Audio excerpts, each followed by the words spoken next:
This is the Wheel of Time Spoilers podcast. Today, Aradia has a whole new audio recording, blockchain recording chain. So everything, your microphone's still the same, right? Yes. So basically what happened is my stepdad is storing some of his very nice music gear in my signal chain. So I now have like an analog compressor and preamp. So my microphone, which is notorious for being weak and having an anemic signal, now is getting a much more robust signal into the computer just because of this gear before any software touches it. So between that and a bunch of acoustic adjustments that he walked me through, I have a way better sound wave right out of the gate at this point. And so hopefully, let us know if you hear any differences, but hopefully we get just like super clear sound. Yeah, everyone's very happy with your audio. Oh, Super Skylick, thank you. I definitely do want to sound like NPR. It's not a secret. And Nara saying I sound lush. Excellent.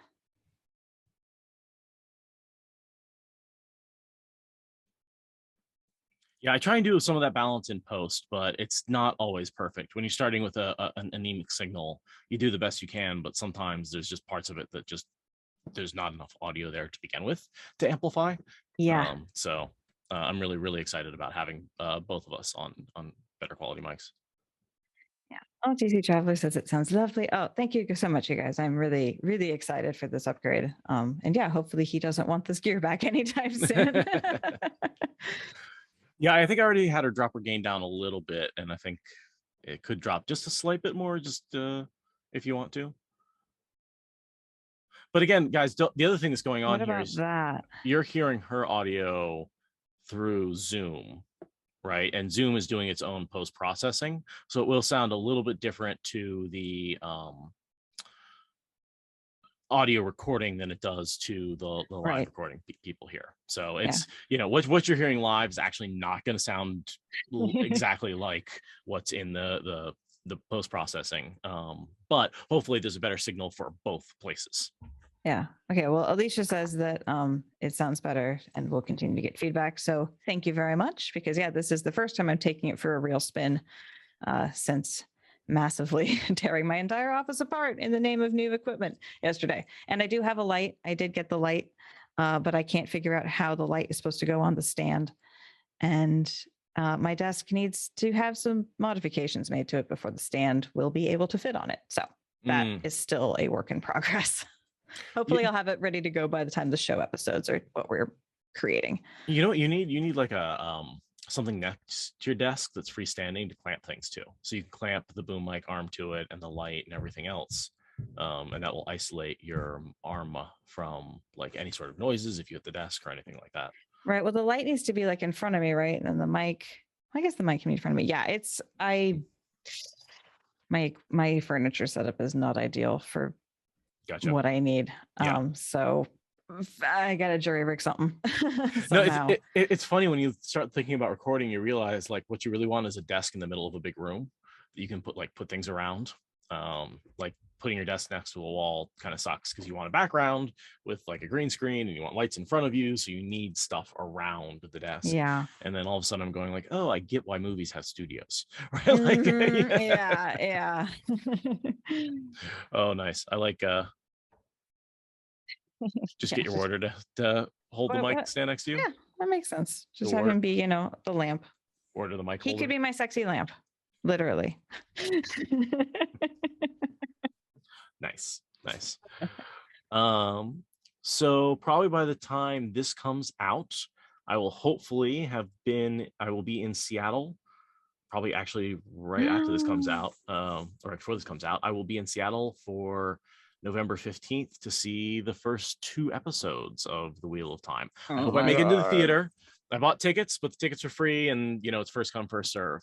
But in less than a week, I'm hoping to have seen episode 1 and 2. Myself, Travis, and Never are heading up to, it's only about a 3-hour drive for us. So it's totally worth it. Fuck yeah. Am I wearing my water cloak? I guess I'm wearing my water cloak. Yeah, Yeah. I think you definitely are. Oh my God. And you'll die of heat exhaustion, but it'll be worth it. Not necessarily. It's getting pretty chilly up here. Yeah. I mean, in the theater, like Oh, yeah. you're going to have to deal with it somehow, like in a room full of people. It's going to be warm. Frankly, it's a comfy blanket. Like it. Yeah. It's And people put off put off heat. So, yeah. Yeah. So yeah, I'm not going because it would be a 5-hour drive for me, and it's not worth it for the potential of being turned away to have 10 hours of driving for nothing. I am going to go see Dune in a theater that I rented out for private showing tomorrow, and I will get to see the trailer Nice. on the big screen. Very, very excited about that. But I'm super, super glad that you and Travis and Never are going to make a stab for it. So basically what I'm hearing is you need to leave like Thursday as soon as we're done recording. You need to head up there and camp out. Well, they in won't. line. They won't let you line up before 3 p.m. Oh, that's going to be a fucking bloodbath. So, we're trying to arrive at 3 p.m. or before, Mhm. like slightly before 3 p.m. Because, and I actually am working that morning. So normally I get up and I get to work at like 10 and work from like 10 to like 2 or 3. And instead I'm going to be getting, I'm like, all right, let's keep the prep list short that day, please. Just make it easy on me. Just make it easy. And so my boss was like, absolutely. So I'll go in and work an early morning shift and then take off around slightly before noon, and hopefully we'll get there plenty of time. Yeah, and I mean, if we don't make it, then we'll see it on TV less than a week later. I will try not to be too disappointed. You'll get through it. Yeah. If that happens, which I doubt it will. Also, I know Rob is hosting, and I know Rob, maybe I can get an in with the host, right? Like text him and be like, help! Yeah, from Weekly Wheel News, right? So I'm just like, Rob, hey, I know we'll help out, bro. So I retweeted your post about it, man. Come on, help me. Actually, technically, I retweeted it, but whatever. Yeah. I honestly bet the hosts have like zero power whatsoever. I bet they're like there for like a segment, and they come out and they're supposed to like say, "And this is the Wheel of Time," Yeah, they're supposed to like greet people, create hype, create energy, like. But you absolutely should be hooking up with Rob if you can while you're there, just to say hi, if for no other reason than to physically say hi. Listen, I'm with Never. Okay. Don't need to hook up with Rob. That word is tainted. You mean corrupted? No. The corruption. So yeah, no, connections are fun. But yeah, so obviously I'm not hosting one of those, but there's not one in Portland. I bet if there's one in Portland. Yeah, no, for sure. It's but Rob is in Seattle, so yeah. So good for him. All right, so. Oh, well, Zool say you can get reserved tickets if you contact Rob. That's a thing. So it's worth shooting him a message. Probably. Yeah, you should do that. It's like literally a business endeavor. Yeah. Yeah, it's been amazing how busy things have been. I feel like everyone sort of had a pause for the COVID pandemic, and as we've all sort of started to resume life again, it's even busier than it was before. It feels busier than it was before somehow. I'm adulting harder than ever before, so there's that. And it's good to have you back, Obscure. Definitely have enjoyed the occasional pictures of why you haven't been around, but it's good to have you back for a minute. Little peanut. So cute.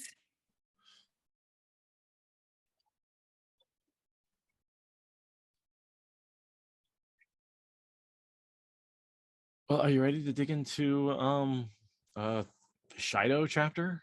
Questions and an oath. This is a spicy chapter. This is definitely a spicy chapter. Yeah, I am ready.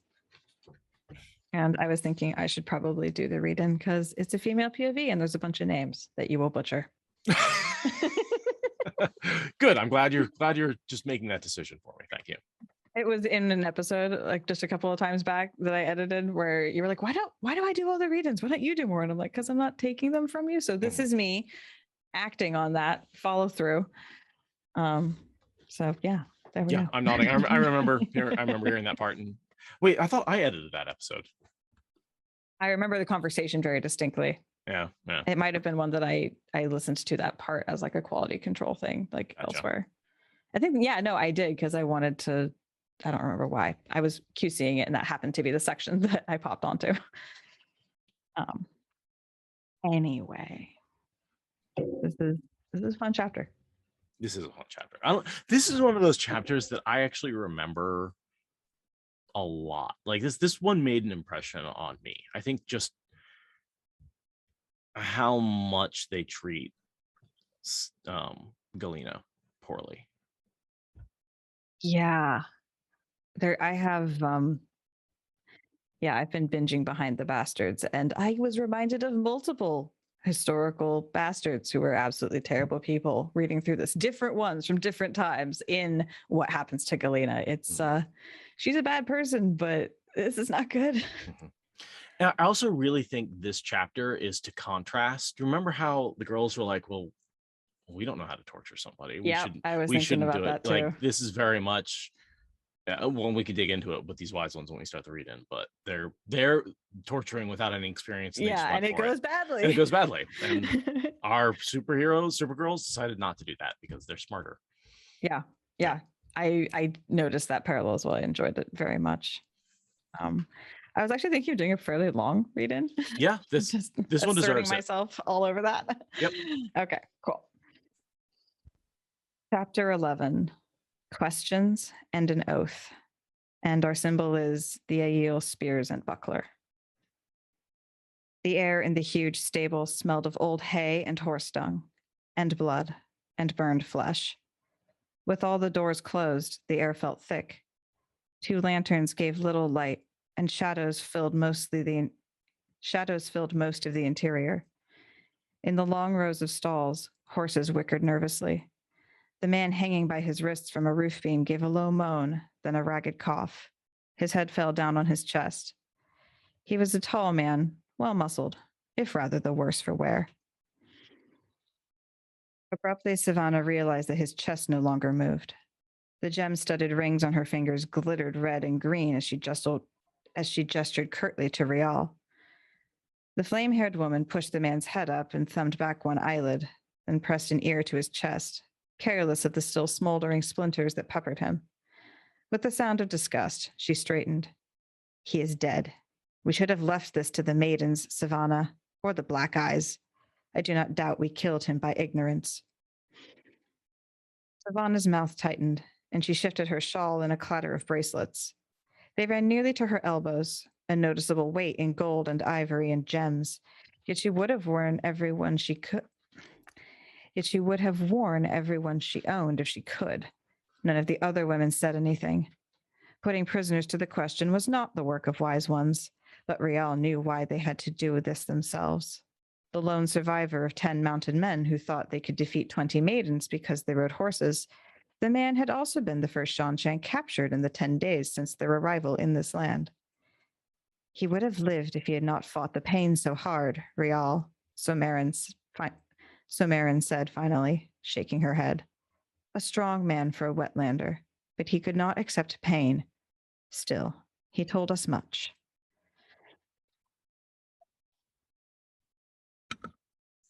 So we have the Shanshan and the Shido coming together. Couldn't happen to a better couple.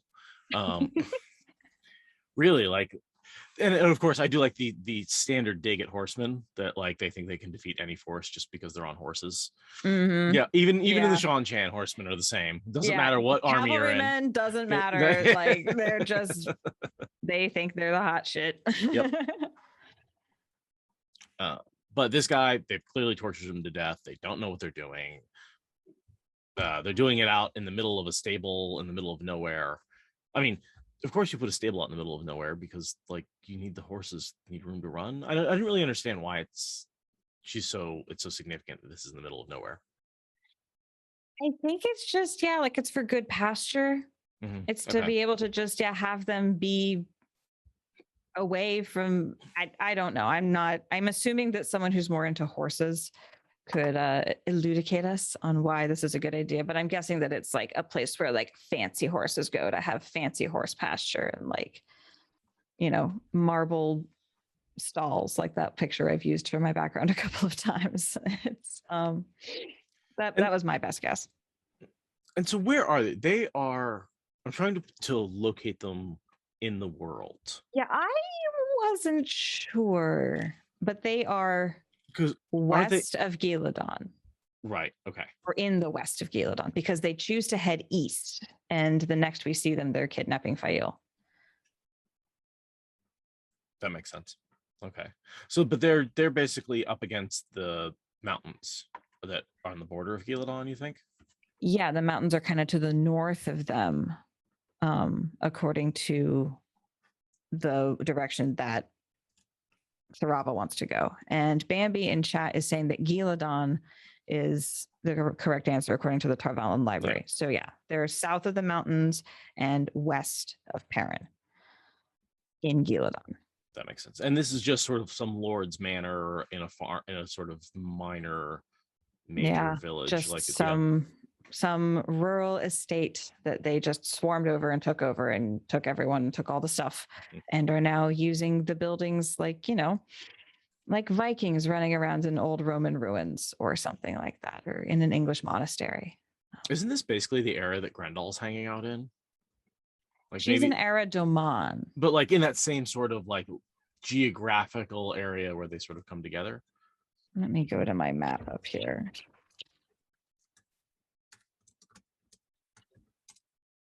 Yeah, I mean, like the other side of the mountains, Yeah, maybe, but like, yeah, same basic part of the world.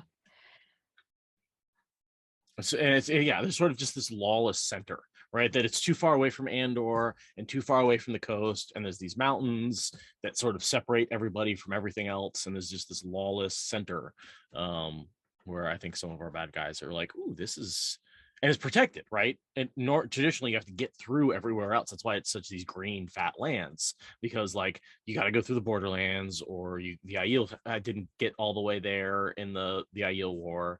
The Shan obviously are only starting to get there. So yeah, it's been very protected from all sides. Yeah, the chat is disagreeing that she's farther northwest than that, but still, the same. Your argument applies. Might be not just the other side of the mountains. It might be more northwest than that, but still, yeah, it's the central place. It's basically Nebraska, and it's all corn-fed. Yep. Which is why when she sees snowflakes at the end, she's like, "Oh, those couldn't hurt a flea." Imagine someone in Nebraska saying that the first time a snowflake falls. Yeah, not good.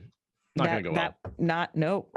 I have never spent a winter in the Midwest, but I did read Little House on the Prairie, and my mom spent some of her childhood in the Midwest, and I know it is not to be fucked with.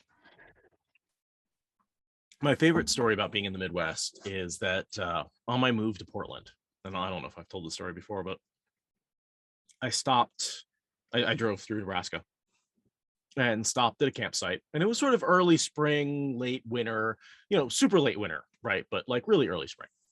And, so I set up my camp on the campsite, and it was a beautiful night, like gorgeous sunset. The air was still 65, 70 degrees. Can't wait to go camping. Camped on a slope next to the lake. Beautiful night. So, and I'm camping to save money, right? So I don't have to go in a hotel. So I set up my sleeping bag. I actually have like a mattress, like a piece of memory foam that I'm putting down on the bottom of the tent. I'm glamping, right? Whatever. Got a bunch of shit in the tent, like a lot of heavy shit in the tent. And so about, I'd say 3 a.m., the wind starts to blow in. And we get one of these squalls that they described in the previous, like just the wind starts blowing, and within 5 minutes, it went from completely still air to literally rolling me inside my tent with everything in it down the hill. Wow. So I scramble out. I get out of the tent, and I'm not wearing anything. So I'm in, like, the temperatures drop to maybe 50 degrees. So, and the wind and the air, the water's coming in sideways, and the wind picks up the tent. And so I grab onto it, and it is literally over my head like a kite. And I'm using all my strength to keep my tent, my keys, my wallet, my mattress, my clothes, a bunch of my entire life of possessions are in this thing. And I'm on a slope headed downhill into a man-made lake. Jesus. And so I'm able to do is I hauled the thing up the hill. And I wondered why I was the only person camping that night. Now I know. And there was one of those concrete shelter bathrooms. And so I just hauled everything inside of there and was able to break it down, stuffed everything in the back of my car soaking wet, and then drove to a hotel. You're like, fuck this. And walked into the lobby at 3 a.m. and they were like, so, and I was like, I was trying to camp. They're like, not from around these parts, are you? No. And I was like, no, I am not. So I ended up signing everything up.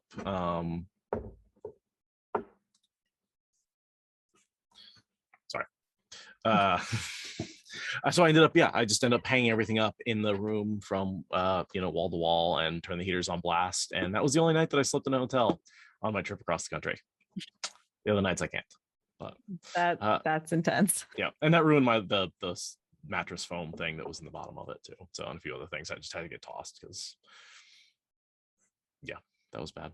So yeah, storms in Nebraska, no joke. And the thing is, half an hour later, it was gone. Right, it was back to still beautiful weather. It came through. It was just a front, and if my stuff had survived it, I could have gone back out there, but there was just no way.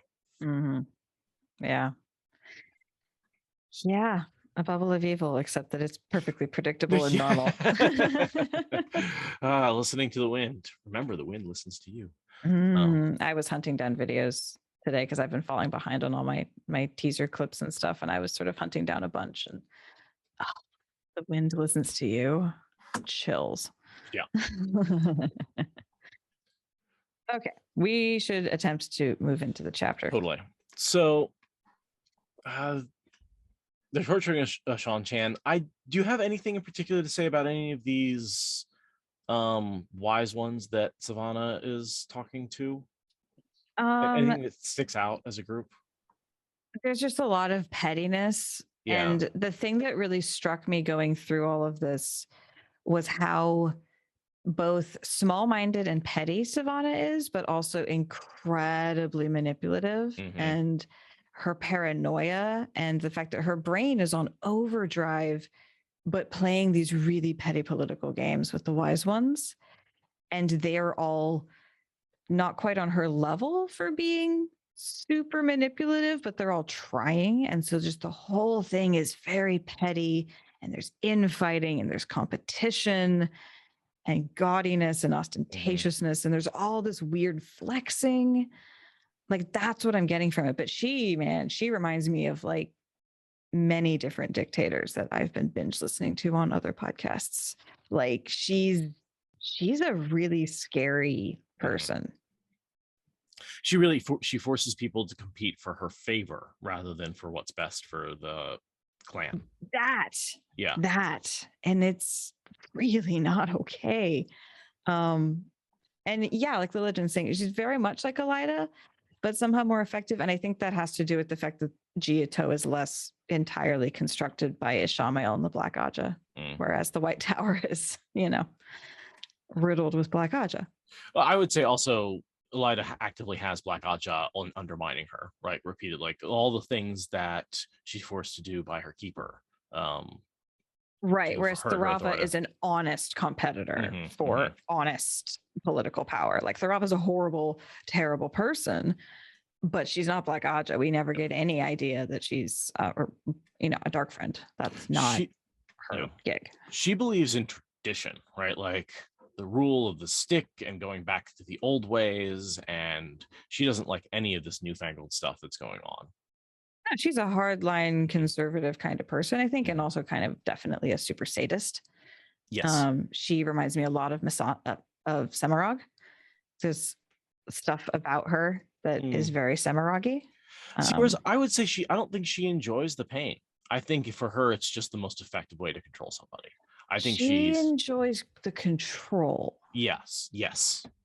She does not derive sensual pleasure from causing people pain, but her desire to control people through pain, to have them flinch when she walks into a room without any one power being applied at all, I think that's the same. So yeah, the fact that Tharava is the person who's best at competing with Savannah is really scary, right? Mhm. This is like a dynamic duo of like a dictator and a sadist, just sort of narcissistically leading a cult of people over a cliff. It's really, really frightening. The more I learn about world history, the more I see parallels in them and Mhm. in the ineffectiveness of their followers to do Well, anything about it in themselves or as a group. and denying facts, right? All he told us was wild tales, Arthur Hawkwing. Bah, right? Like there's a whole thing in here where they don't believe any of the information that's being said to them because it doesn't fit in their worldview. And so there's that as well. Like their worldview is shaped by whatever is best for Savannah, and they have to conform to that because she is that dictator who has total control. Yeah, it gets really problematic really fast. And then so that's pretty much what I noticed about them per se. And then the other important thing timeline wise, aside from their location, is that they have not yet joined up with the rest of the Shido. No. That's the other detail that's important for locating this particular chapter in the overall timeline, is that she is only with the Jumai. They have not yet met up with any of the other clans yet. And that is an issue. Do we know how many of the other clans they end up recruiting by the time Perrin encounters them? Because it's a decent. They end up staying It's in a one spot. lot. That's why. Isn't that why they're in Malden? Is because that's sort of their central hub to collect all the various clans that they can that are Well, coming to them over time. I think that they've managed to collect pretty much everyone by the time they get to Malden. I think, but they need to like hole up for the winter, so they take the town. Gotcha. I think that's the order. And I remember that scene when they come back and show Perrin, all the arrows to say we found them. It's half Shido and half everybody else. So that gives you a rough sense of how few people is with Savannah right now. She only has the Jumai who end up vanishing into that everybody else category. But she doesn't have the. I thought she had some. Oh wait, what am she I has talking the about? Shido Jumai is a Shido clan. Yeah. Jesus. Yeah. So she's only with her sept. That's the word for it. Gotcha. Okay. So she's with a subset of the Shido people. Yeah, she's with her sept. Yeah, and very few. There are some brotherless there with them, though. Yes, they have some brotherless, but they have not yet joined up with the other septs. And that's a huge part of why her power over the other wise ones is weakening, is because their septs aren't there and they're much less inclined to fight for her sept alone. Whereas they will fight for the Shido if there are multiple septs. Gotcha.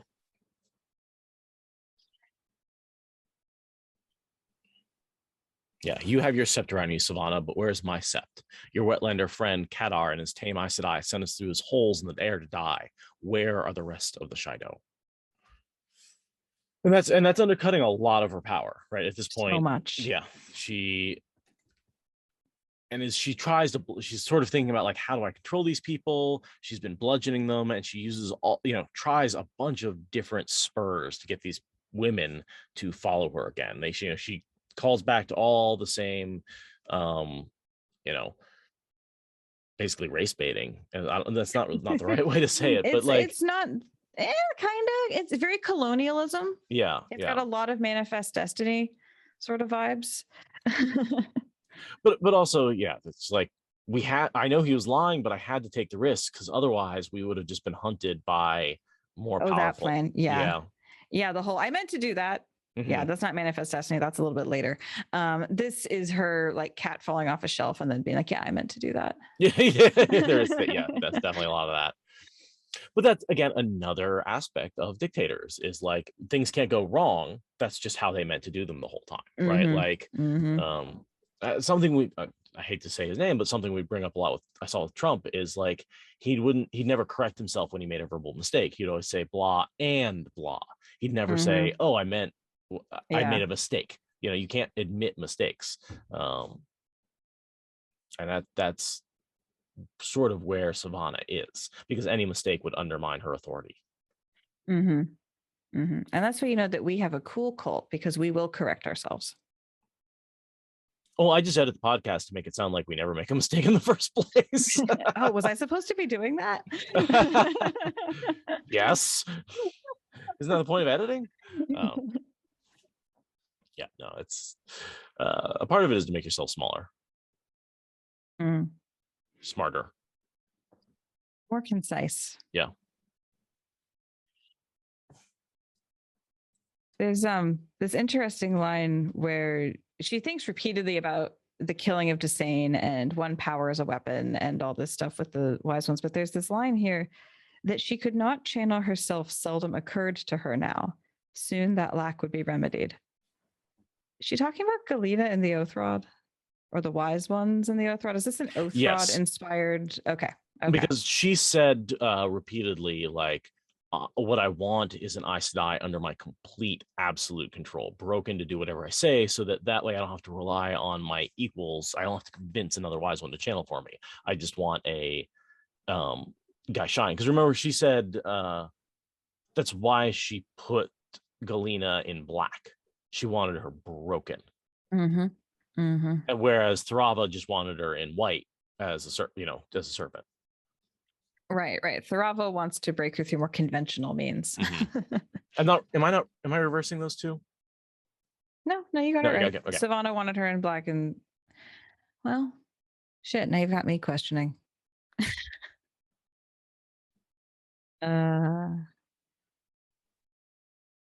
Help me, chat. Come on, chat. Come on, help us out here.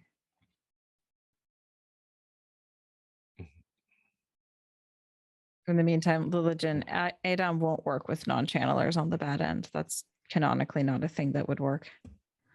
No, Alicia, you can't leave. You have to answer questions for us.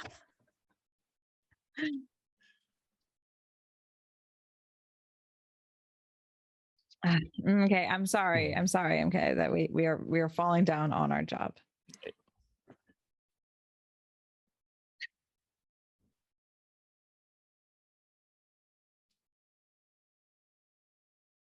Lillian, I don't think so. I don't think that would work. Yeah. Oh, okay. Who is it that just get both over? Doesn't Tharava walk in and be like, "You are .song," and she's all like, "Anything to get me away from Savannah," and then she finds out that Tharava is so much worse? Or is it the other way around? That she's with Tharava and then she's like, "Oh, anything to get me away from her." Well, that gives me my clue. Who's going to use wise one tactics and who's going to just be an asshole? That song is a wise one tactic.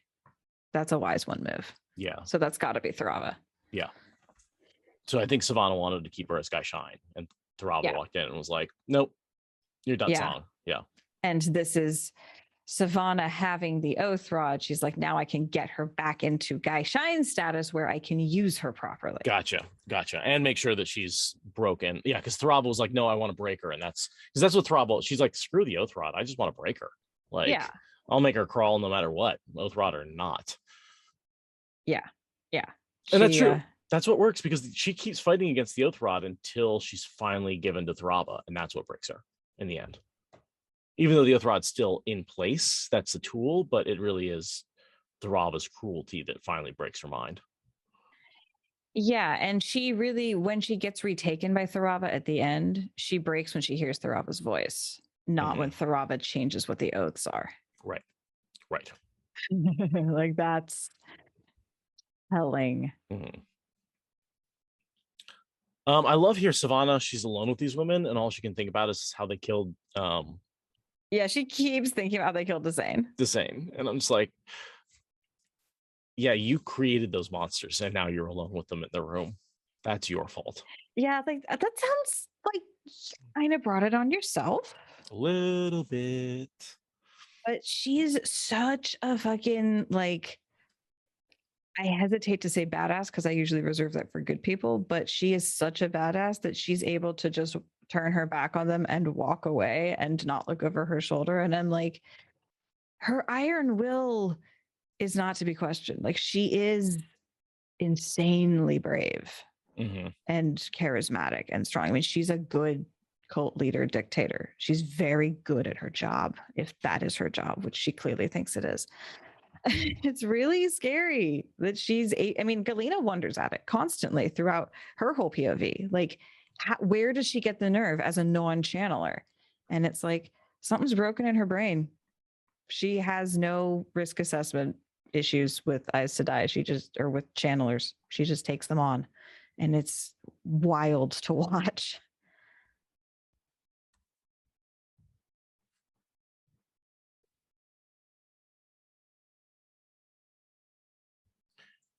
We get a bit of interaction with the leader of the Shido Maidens, Phelan. Phelan. Again, I wish there was more about her. I don't see any mentions of her after this book. She shows up a couple of times, I think, just with respect to Savannah, maybe? No? No, not again. She's in this chapter and then again mentioned again in chapter 30 in the party, but that's it. And she's never mentioned again. So wow. Yeah. That's a bummer because she's set up to be a really interesting, like, you know, 5th tier character. Yeah. Or whatever. And then nothing happens. Sort of the opposite of Ch11. Yeah. Yeah. She could have been another Ch11, and instead she just fades into obscurity, which I guess is appropriate for Shido. Yeah. No, but I would have loved to have seen a little more. I like the way he uses this chapter to show a contrast between our Supergirls who avoid the torture and let Adelitas and Van Deen handle that, and this shit show torturing scene. Like, show that contrast, show what the corruption of the Shido has done that leads to their demise by showing a contrast with what our characters are doing. So, where we see Ch11 become a maid because she shamed Guy Shine, show Ilfin shaming Guy Shine and being like, whatever, and have the Guy Shine rise up against her or something like that. Like, have her interact with Fail in the camps, do something with her, right? Like, okay. Anyway, there's my rant about that. But yeah, I mean, it's an interesting character that I wanted more from. I'm completely nodding. She's, what the line here is, she knew where the power lay and when to keep her mouth closed. And it's like, those two things make excellent followers for people who commit atrocious acts. Like, this is the corruption. Doing my job. Yeah, exactly. It's the corruption of the Shido manifesting through all the ranks, and they don't want to make you learn all the Shido, so they give us a Phelan to kind of be like, the rank and file are just as corrupt and hollowed out as the wise ones. And how that does come down from leadership. Leaders do really set the tone for the rest of the group, right? That's what's happening. Well, sad. Yeah, and I wonder how much of that. I mean, clearly the Shido had a different culture beforehand, right? We saw that with Maedric and Couladin and Savannah and the whole reputation of the Shido going back like however long. The fact that they're one of the biggest clans, like, but at the same time, you have the Congers and the Coplans who are on a similar sort of description, and I wouldn't consider them evil. They're sort of just annoying in the Two Rivers. Well, they don't have leadership power though. Yeah. Like, the Congers and Coplans are a piece of the Two Rivers who has good leadership, whereas the Shido are apparently all from the top down a problem, and that means that there's a greater impact.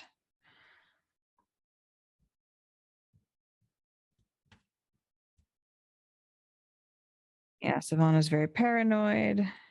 She's hearing people whispering. She thinks that the Shan-Chen definitely don't have lizards. They totally have lizards. Flying lizards are a thing. It's awesome. Trying to figure out why Kadar, betrayed her, and like, is it Rand? Is it the Aes Sedai? What's going on with him? It's the Forsaken. But she'll never figure that out. Yeah, no, that's way too big picture for her. Some mentions of the weather, a lot more clouds than she'd ever seen. So we're getting some rain that's about to happen. This is foreshadowing the snow. Yeah. Well, because they're near mountains, right? This is where the clouds are going to really start forming in that not transient way. Like, these are where the actual clouds of the weather really changing are going to form first. And we see the fact that the Jumai have a little bit, for some reason, they had more time to pack before leaving. It says here, and I don't know why, but they have their herds with them as a result. And they have a whole little city on the move. I think didn't he hold open their gateway to the last, or no, because they went first, right? I always get the order confused as who went through the gateways when, because she went through before all the gateways closed and cut people in half. She didn't see any of that. Right. Yeah, maybe they just got a little bit longer because she waited until some people had gone through before going through herself, just for whatever reason. But it says given more time to prepare for their flight than the other sets. Why? How? I don't know how that could have happened, unless she just knew that was going to happen and let her, camp administrators know or something like that. Where is that? It's at the bottom of a paragraph before many people had set up their tents.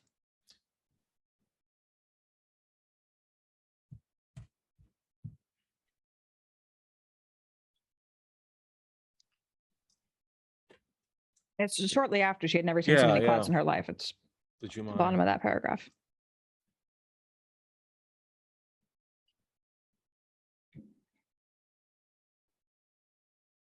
Yeah, I have no idea. That actually, that's really throwing me off, because like they were all there with no one,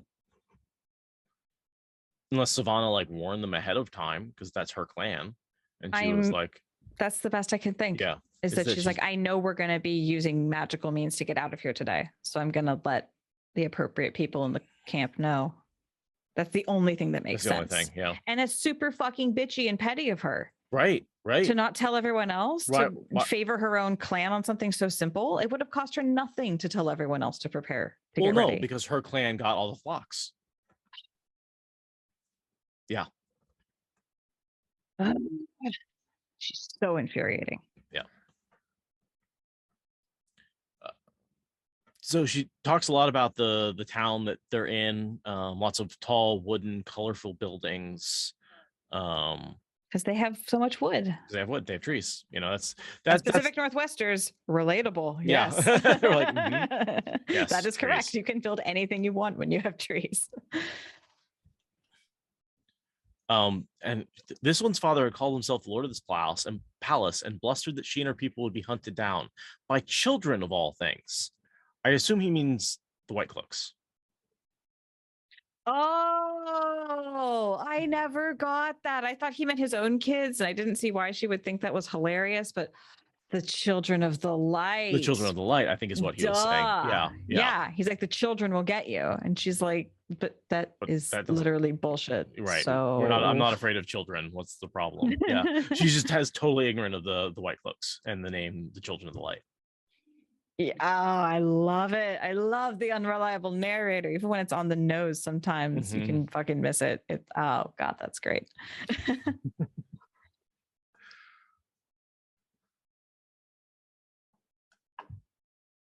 And Super Skylake says, well, the Shida would mow down the White Cloaks too, so she had nothing to worry about. That's very true. Yes. No, I mean, accurate. Yeah. They're about as dangerous as children. I think that's why they're called the Children of the Light, because it's like, aren't you cute with your, witch hunt bullshit? It's adorable.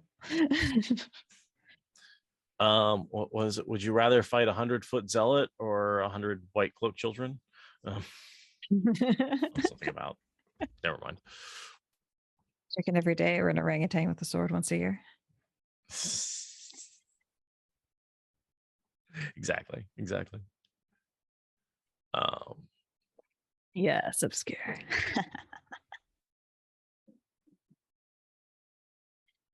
So here's the question. How many of these Aes Sedai fight for the Shan-Chan? Tian was saying. We must learn that. Samarin and Mudura, wow, names. Murmured agreement. I do not think it matters. Real. Put in. At least her contrariness extended to others too. I do not think they will fight unless we attack them. Remember, they did nothing until we moved against them, not even to defend themselves. And when they did, Miara said sourly, 23 of us died, and more than 10,000 okay, this is why did not return either. So they're talking about Dumai's Wells, right? Yep. That puts numbers on the deaths at Dumai's Wells. 10,000 Algaida Siswai. Which I think we speculated about that before, but we do get a number on that. Yeah. 23 wise ones and 10,000 spears. And a lot of those wise ones were Rand himself from behind the scenes. Well, that was the Aes Sedai that he was taking out. I mean, the wise ones died when the Ashaman. Well, when did? I guess that's a good point. He was just the Aes Sedai he was taking out. Duh. Yeah, he was focused. He didn't realize that the Shido were there to have a fight with. Right. He was so distracted. Right. So that must have been the Aes. Yeah, I guess that was mostly the battle with the Aes Sedai, because the Ashaman didn't attack the guys, the wise ones. They just attacked the troops. Right. Yeah, they started at the dome. Yeah.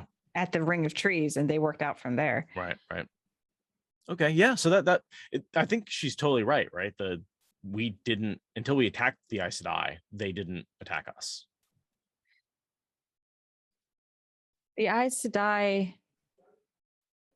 When did the Aes Sedai attack in the sequence of events? Because they marched right in with Perrin, right? Perrin gets pissed that the Aes Sedai are just coming in with him. No, because remember, Perrin doesn't show up until the battle already starts. The Shido right. Savannah betrays the Aes Sedai, surrounds them, and starts attacking. Yeah, and they arrive at a fight already happening, and that is between the Aes Sedai and the Shido. I always forget that Perrin's arrival is not the battle start. No, it's not at all. Not at all. He's walking into an already existing battle. So yeah, it does make sense that this does seem right. Like yes, they surrounded a group of Aes Sedai and kind of got their asses kicked. Yeah, well, I mean, wise ones don't partake in battle for a reason, and now the Shido don't know what they're getting into. For sure. But yeah, I mean, they were forced to wait until the wise ones attacked. Well, no, until the Shido attacked. They didn't have to wait on the wise ones. They had to wait until the Shido spears were getting within like warder striking range. They had to wait until the battle was right there in order to start attacking back.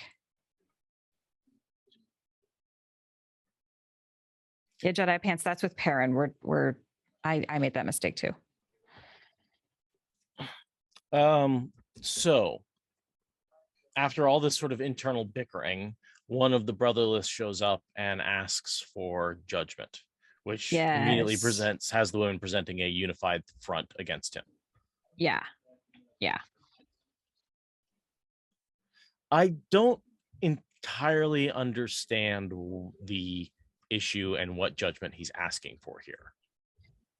Okay, so first thing is this is Kinwyn, who I like 99% sure is one of the protectors of Fael and friends.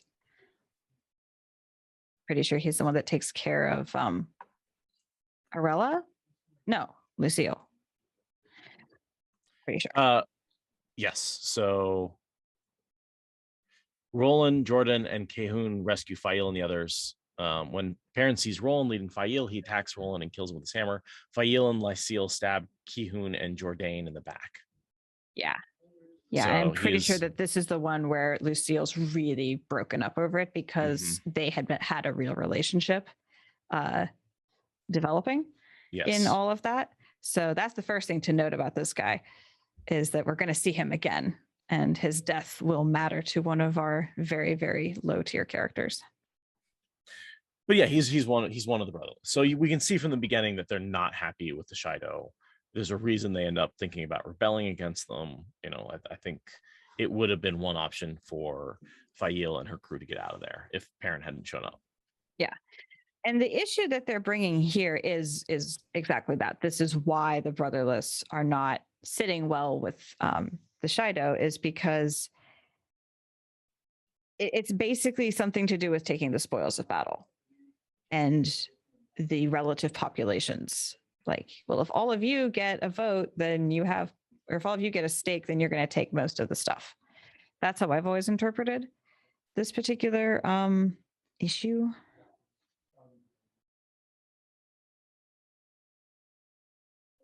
The Jumai say we may not take our full share from this place because we are not Jumai, but it is because they will have less, since we are two for every Jumai. Algaid Desiswai. The brotherless ask your judgment. So because they just had the Jumai and some of the brotherless, so that does tell us later they're equal, right? But right now the brotherless outnumber the Jumai 2-1. Right. Yes, exactly. So the Shido have a lot of their strength to build back up, and right now they're Yeah, the brotherless have a little bit more potential power if push comes to shove. And yeah, they're going to take all the resources. But as Obscure and Savannah are both saying, like, they can always die in place of Jumai. They are extra spears as the clan deals with being in a foreign land and dealing with unknown enemies and looting and raiding. I mean, going a Viking is not exactly a risk-free career choice. It reminds me a little bit of how Perrin sacrifices the Prophet's people. Mm-hmm. Exactly. That is how Savannah and all the Shido see the brotherless. They don't see them as Aiel who were forced to make an impossible choice with their Jiito. They don't see fellow Aiel. They don't even really see human beings. They see this rabble, this mob, this issue to be dealt with because they don't have good leaders who see the humanity in others at all, even to the point of like, they're other Aiel. You're in the wetlands. You should all be having some solidarity. Like the other clans agreed to that before heading over the Dragon Wall. Like, why are you so quick to renege on that kind of energy? What's up? Why are you like this? Yeah. Do your leaders suck? Have they sucked for generations? Yes, they have. So then we get, is this Savannah doing reverse psychology? They will give fair judgment, and I am certain they will speak in favor of the Maidens. No, I think she's doing the thing where she tells them to do what they were going to do already. And so they do the thing opposite that just to prove her wrong? No, they do what she wants them to do. I thought they spoke in favor of the Jumai. No, I don't think so. I think they just, when they say they were given fair judgment. So Savannah thinks that fair judgment is for a certain thing to happen. I think that she's correct about that. I think what happens is that because she tries to influence them by making a comment, they, in order to get Kinwin's subtle, like subconscious allegiance and loyalty, because she tried to do that, they drip some poison in his ear to go with that, to say, no, she didn't make this decision for you. She tried to manipulate it. They don't say which way she tried to manipulate it. They just say she tried to manipulate it. And I think that that's because they're afraid that she's doing what she's doing, which is trying to use tricks to gain authority. And they are like, no, she tried to influence the decision, and we are going to use that to undercut why she tried to influence the decision.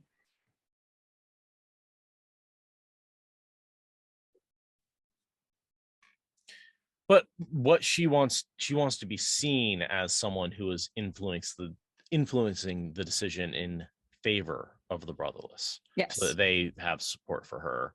Yeah, and they don't take off and take away Right. half of her spear strength. Gotcha. More than half at this point.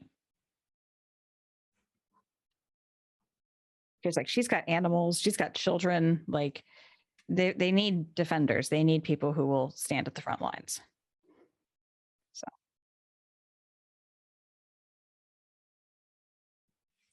and then she says the sort of ending of her thought process is maybe the oath rod will actually bind Randall Thor. Because if Kadar lied about the boxes not working, maybe he lied about the oath rod not working on men. Which is a fair assumption. The Forsaken lie. You should Yeah. definitely take everything they say like with a big grain of salt. But she doesn't know what he's lying about, and that was the truth. Yeah, I do think it wouldn't work on men, but we definitely know that they were binding male and female criminals back in the Age of Legends. Like, absolutely, there must be oath rods that work on men, even if, and maybe this would work on men. Even maybe these oath rods would work on men. That's we don't actually a good question. know. Yeah, I kind of just assumed they were female Angreal only, but now that I think about it, like, does the person swearing the oath have to channel into the rod? no. And do they But have to be a channeler to have I an oath? do think set? Saidar has to be channeled into the oath. Right. So maybe an oath could set on a man, but it would still have to be, the woman would have to be wielding it. But like, could a woman put an oath on a man with this rod? It doesn't work on non-channelers. We're sure of that. Right. But yeah, that's a really good question, because why wouldn't it work on men? You think if this was designed to bind criminals in the Age of Legends, you think it would work just as well on men as on women?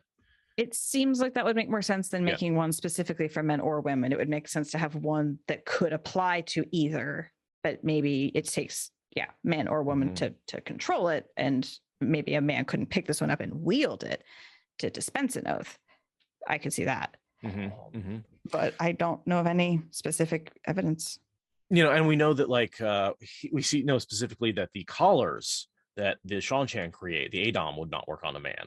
Right. And that's why there's the sad bracelets. So an involuntary ring is something completely different, but the volunteering of an oath on an oath rod with the magic binding, I don't see why they would separate them from male or female, unless, and here's the theory. Okay. We know there's two numbers on the two oath rods, 3 and 111. And we talk about 3 vertical marks in one place. Here, Galena says it's 111. I'm assuming it's a number. What if these rods came in pairs and the odds were to bind women and the evens were to bind men? So like 1 and 2 came as a pair, 3 and 4 came as a pair, 111 and 112 came as a pair. I could see it. Yeah. Because we have no idea how many of these they made. At least 111. Well, not necessarily. I mean, maybe they only made 2 and they both say 3 because Roman numerals were a thing in the Age of Legends. Like, and when you're introduced to it, you're like, oh, it's all about the 3 oaths. That's why there's the 3 on there. But then and the other one has 3 marks, so it's still about the 3 oaths, but 3 maybe not. Maybe that's just a complete coincidence. I'd love to question Jordan about that and be like, what? Is there significance there, or did you just pick the number 3 and the number 111? Like, why 111? Yeah. Why that number? You could have used any number to indicate that there wasn't just this one kind of rod. Why that one? And it does. And with 3 vertical marks, that is 3. Yeah. It's still 3. It's wonderfully perplexing question. Right. And it was one thing if the first one had 1 mark on it and this one had 3 marks on it. It would be like, oh, 1, 2, and 3. There might be 3 of total of them out there, right? But the other one has the number 3 on it, and this one has, and so if we assume they're numbers, then this is the number 111. And if they're criminals, to me that makes sense though. I think I've brought up this argument before, but like, you don't just have one jail in the US, right? Every city has its own jail, every state, maybe even every state, right? Like 111 states is not a crazy number of states to have across Randland. So not in a global society. No. Exactly. So why not every jail having its own binder? Yeah, totally. Yeah. Every jurisdiction, every courthouse, there's and I'm also, part of me has always thought what Dana Lou is saying in chat, that it's a nod to the Age of Bilbo. 111, which is always where my mind goes. And I'm like, that's too deep a cut, isn't it? Doesn't have to be. It might not be. Yeah. But it does imply a lot of interesting things about the world building. Maybe Notes of Jordan has answers, and maybe we just have to speculate and find out. But then my counterpoint to that is, wasn't this supposed to be like a peaceful society with no violence? Why would they need 111 binding rods, right? That's a lot of people that need to get getting bound on a regular basis, right? Well, maybe it was something from the collapse. The collapse was a century long. So maybe it's an artifact of that period, and they were just rising crime rates, and they had this Neutron Grial. I'm pretty sure these are described as Age of Legends. Oh, because of what Semirog said. Yeah. Maybe that's why they got to the 111th. Maybe they only had 3, and then they had to start cranking them out. Maybe, yeah. Okay, well, that's some fun speculation. I'd love to know if there's anything official out there about an oath rod being used on a man, because I kind of take Kadar at his word here, but that's such a terrible mistake to make, that they don't. Yeah. So open to speculation. The theories channel is open. And then the only thing I have left to say about Savannah is that she still thinks she can get Rand and have all the power. And there's a really important line, actually, that I wanted to include with her. I have given up nothing, Savannah replied irritably. The man, and more important, the power that came with him, would be hers someday, somehow, whatever it took. Savannah in a nutshell. Savannah in More a nutshell. importantly, the power that came with him. That is her entire purpose. And it's why she wants to marry Rand. It's why she does everything she does. It's why she wants Rand. It's why she will throw the entire clan into the meat grinder to get at him. It's because the power that comes with him will give her what she wants, which is basically to continue doing exactly what she's currently doing, but at a grander scale. So you're saying she has delusions of being Grendel? I would. Very, very accurate. Yeah. Definitely a delusion of Grendel. TC Traveler, I agree, but also I'm here for it.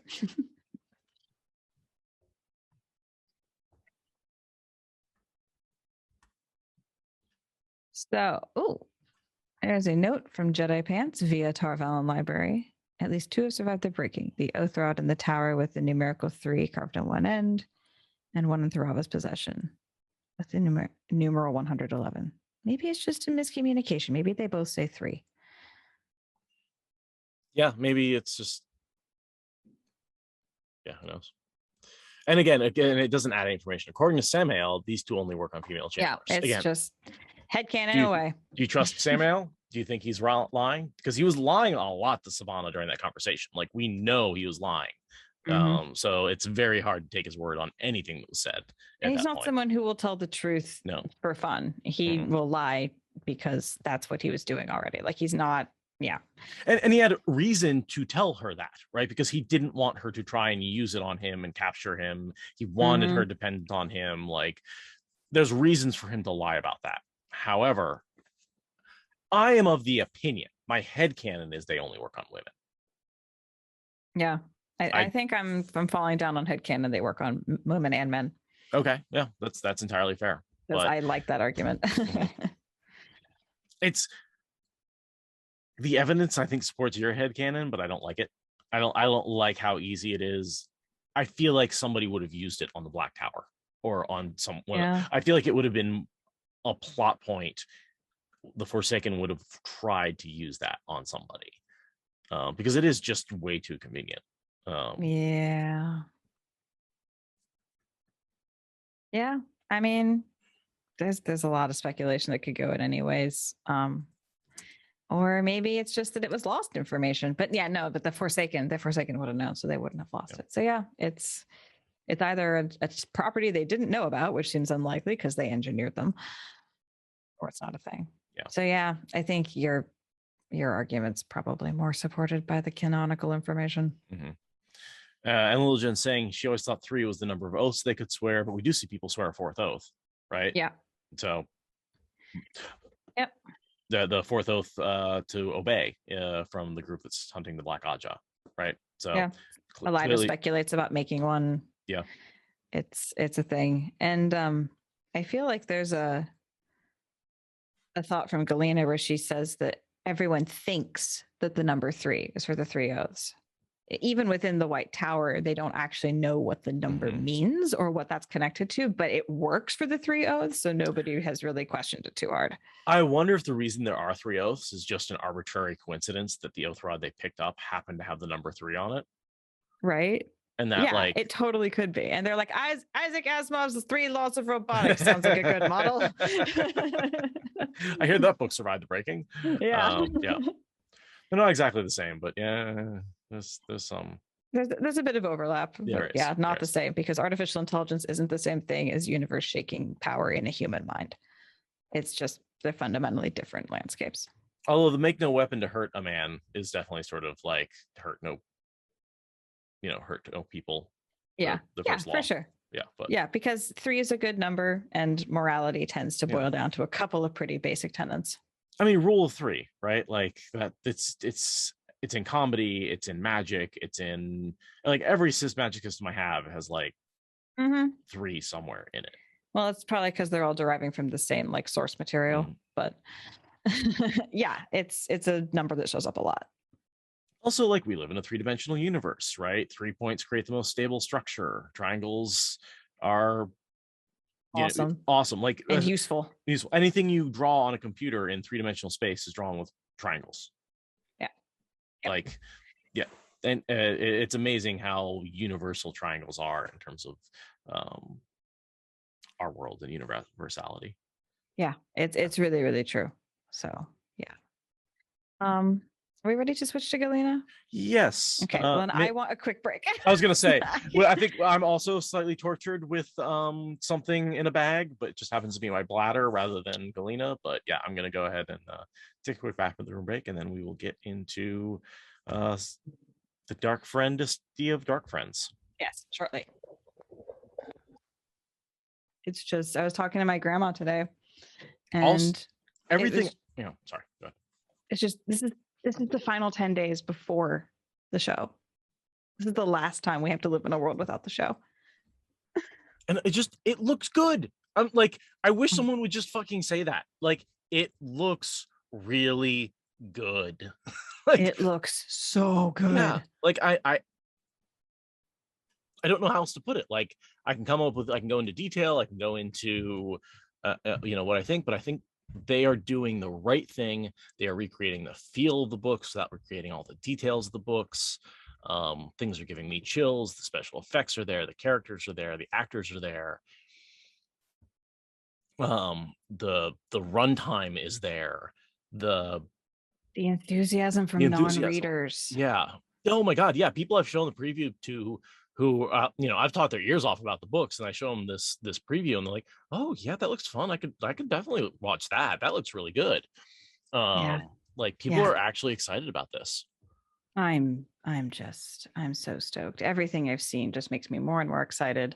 Like, I don't have blind faith. I have informed enthusiasm. I'm so fucking stoked. This is just, oh my God. I'm so excited. It looks so good. Mm-hmm. Mm-hmm. Did you see the quote today about the fact that they're turning their head on nudity, and it's mostly male nudity in the first season? Yeah, I did. And I'm like, little fucking equality sometimes means overcorrecting the other direction and fucking loving it. And I'm super here for it. This is great. Let's really change the game and really cut down on the Game of Thrones comparisons. Please. That will neuter so much of that conversation if it's like, no, the women keep their clothes on for the most part. Yeah. The Game of Thrones bros will be very much turned off the first time you see naked ass. God. I am so excited for them to leave the fandom so that we don't have to deal with them anymore. Oh, they're not going anywhere. I know. They thrive on it. They're leashes. They'll be here. I ignore the fact that they exist. I do not deal with them. I do not go into spaces where I will have to deal with them. And that circles back to why we're going to lock the attitude of the surfer fucking down. All right. Okay. So, example. Someone told me a great pun at work yesterday. It was, and I'll tell it. It wasn't Wheel of Time related, but I'll tell the Wheel of Time version that I made, which was Elaine was informed that she had to take a bath in goat's milk for her health and the baby, and so she decides to do that. And as the goat herd is filling up the bathtub, Brigitta's obviously watching over that, and she says, very concerned about the safety, "Is that milk pasteurized?" And he goes, well, no, ma'am. It's only up to her neck. Is it pasteurized? So, great pun, right? The version he told me was, it's only up to her tits. And I was like, that's completely irrelevant to the fucking joke. Why do you have to mention tits? What's the point? Anyway. A little casual objectification and misogyny. It's fine. Exactly. So it's just, you can tell the joke without the casual misogyny. Yeah, it costs nothing. It's not hard. And it's really fucking funny. Like, that's a fine joke. I mean, as much as I hate, stupid puns. That's a whole different thing. Right. Yeah. As a category, in that category of joke, it is a good example of that joke. Yeah. But yeah. And so, like, I was there, I was with him, I was laughing. I was like, and no. And it's just like, I take that out. and it's still good. Okay. Yeah. That's my daily sexism rant. I just Yeah, people suck. people suck. Particularly Galena people in Casman. this section. Yeah. Yes. Yeah, that is actually a good segue. This is full of people who suck. Like on the level of people who suck, like Galena, Tharava, and Savannah.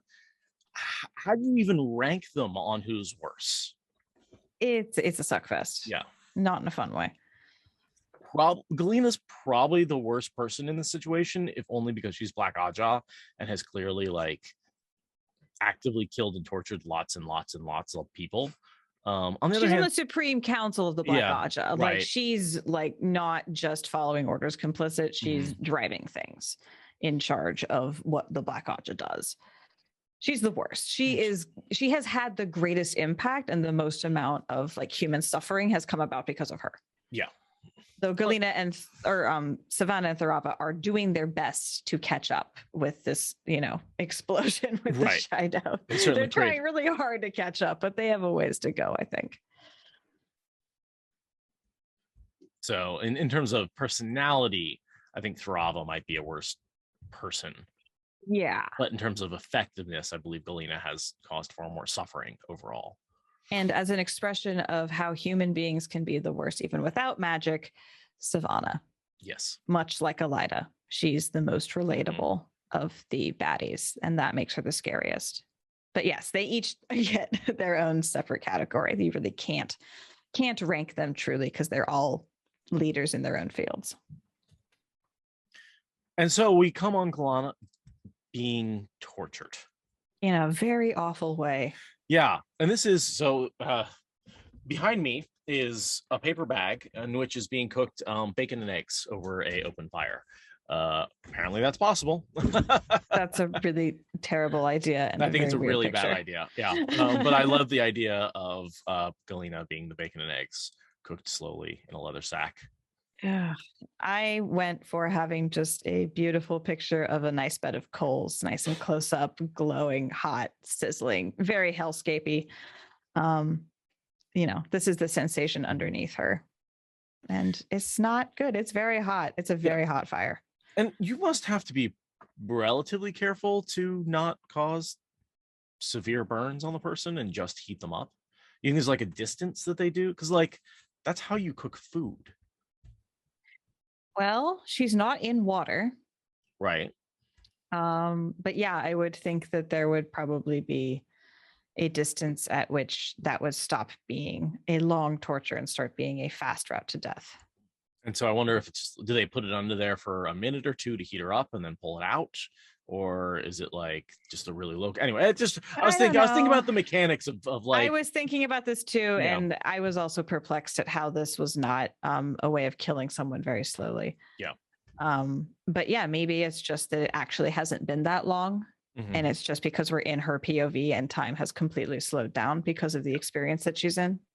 And if she's hanging from a rope, they slide the brazier. The brazier. Underneath. So did I tell you that me and Patrick did an audiobook together, and when we went through the entire book and we recorded everything as all the braziers as braziers, and we had to get a note from the author to be like, could you go ahead and fix that on all those sentences? So we had to re-record all the sentences with brazier in it because we were both saying brazier the whole time. Wow, I missed that story. That's amazing. And like it was one of those things that the whole magic system was all about lighting herbs over fire, so that word was just constantly throughout the whole book. So fortunately we caught it on like chapter 2, so we didn't have to re-record a lot of goodness. it. Yeah because we were sending her samples and stuff like that. But yeah, like me and Patrick were both like, wow, we actually didn't know how that word was pronounced. And that's I read recently, not knowing how a word is pronounced is a sign of pride because it means you learned it from reading. Yeah. I was recently being reminded of how I utterly failed the pronunciation of Bechtel in Bechtel test when I first came on the podcast, and someone commented that it was adorable. And I learned it from reading. That's how that happened. But now I know how to say it because I heard it on a podcast. These podcasts are Podcasts are the new way of absorbing information. Everyone knows this. My phone / camera is ringing, vibrating. So I don't know if you can see that. Oh, yeah, I can. That's funny. And also, of course, the other thing we didn't talk about is the itching powder that was dumped in there. Or Yeah, I guess so it was just that's part of why it's awful. Okay, so we should go through the why this is so. You said she's tortured. I said it's awful. We got off on a tangent. Mhm. So basically, what's happening is Galena is in a sack and she's had hot chili pepper flakes, chili powder poured all over her, like really, really hot chili powder. And Mace. and so she's snugged up to the neck in a leather sack with her thumbs tied to her toes. So she's in this really like strained squatting position and is just having this burning, sweaty, powdered, saturated oil covers just pouring over her naked body, and everything is on fire. And also there's literally fire underneath her, making her super hot. That's why she's sweating, right? Absolutely. Because there's this fire, there's a pan of coals just being held under her, probably 3, 4, 5 feet, whatever the correct distance is to make this not lethal but very, very painful. So here's my question: why is Galena sweating? Can't she just Aes Sedai the heat? I know she's too stressed. The whole situation for her at this point is she's just way too stressed to have that kind of serenity. And this is all, I mean, she was so frustrated that she struck a wise one. She doesn't know how long she's been here. She thinks it's been less than a month. She's pretty sure it's been less than a month. I think it's been like 2 weeks. But yeah, she's not broken, but she's well past the ability to have Aes Sedai serenity in the face of heat.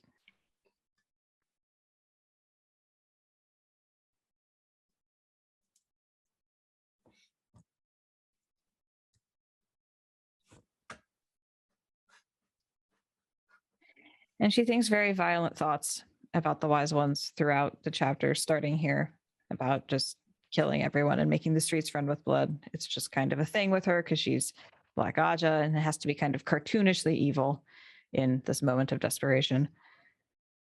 It's interesting. We talk about how evil Thorava is, but this is really Beldine's torture, right? That song is tough as an old ewe, Beldine crackled, but I always found even the toughest old ewe was made tender if cooked slowly with the right herbs. When I was a maiden, I softened stone dogs with enough cooking. That's a good point. This is not Thorava. This is not Savannah. This is Beldine. This is one of those older women who actually do know how to torture. She's actually an expert torturer. She's got a little inquisitor badge, so to speak. Yeah, I hadn't thought about the fact that, Beldine is actually their chief torturer character. It's like, yeah, I just do this. I've done this as a career path. It's cool. And again, I don't have a lot on her. She's after this one. The next thing I have is after the fall of Malden, she, along with Thorava, lead the Shido back to the Threefold Land. So Thorava and Beldine are the starter culture for how that's going to go down. That's not going to end well. That's I feel bad for the Shido who were just trying to get along and go with them. Yeah, at some point it's like, you know what you signed up for. I guess it's the clan thing, but like the brotherless, exactly. The brotherless run away. Why can't the Shido? Well, just for whatever reason, some of them are going to be that far removed from the seats of power and that far down the ranking that they're going to end up in too deep and all kill themselves Eridhall style. Like, I think they're basically going to pull an Eridhall with those two at the helm. And that's a bit of a shame, but also not, because the Shido categorically suck.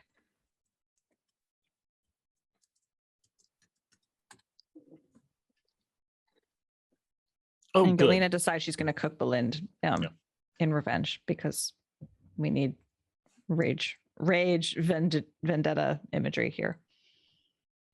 And it's gross. But Savannah thinks that she's completely broken at this point. Thorava knows better. Yeah. Thorava's like, nah, she's getting soft, but you need to give her to me. And because I mean, Galena's still like sneering at how gaudy Savannah is and thinking about revenge and all this stuff. Like, yeah, Savannah could have just made a very lethal mistake and saved us all a lot of trouble. That would have helped. But no.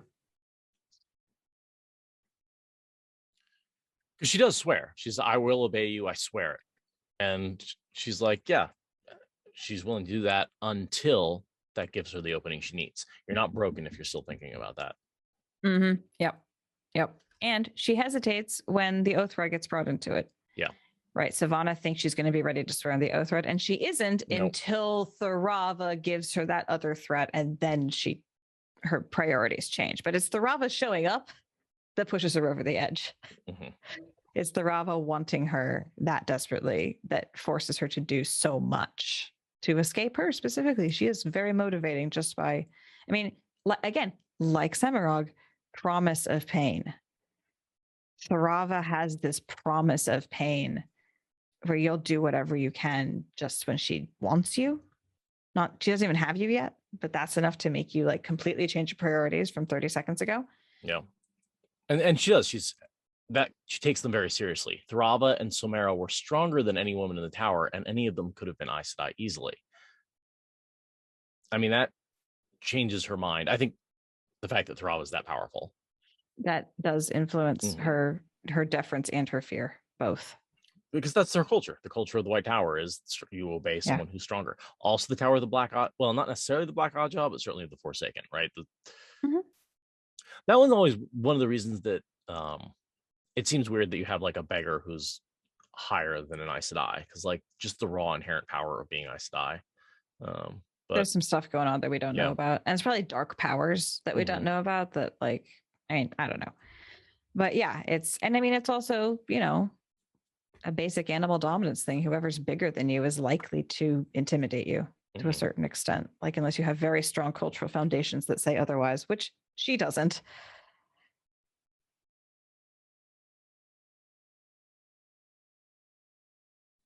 Oh, okay. The matter was simple. The Meriden received the justice they deserved, and they received it, and they were told they received it in spite of your attempt to sway us. And so, okay. So for some reason, I was thinking they went the opposite way of her swaying, but no, it's just they lied to the Meriden and said like, yeah, okay. Mind games. Yeah. Political games. Right. I'm learning.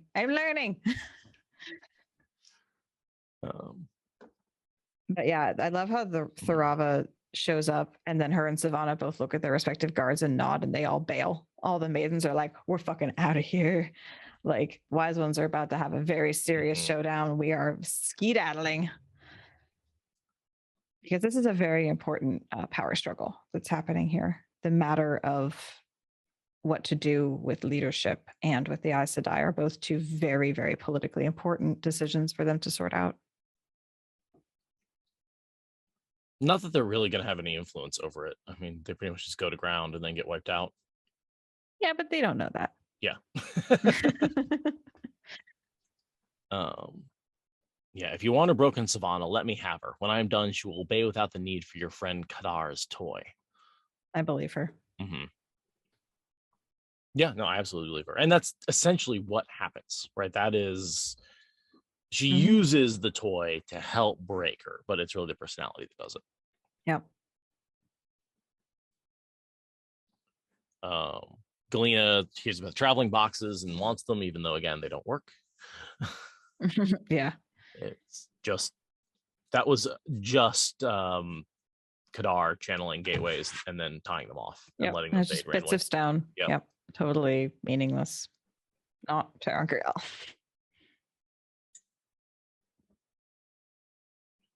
I love this line from her because the oath rod ends up on the ground.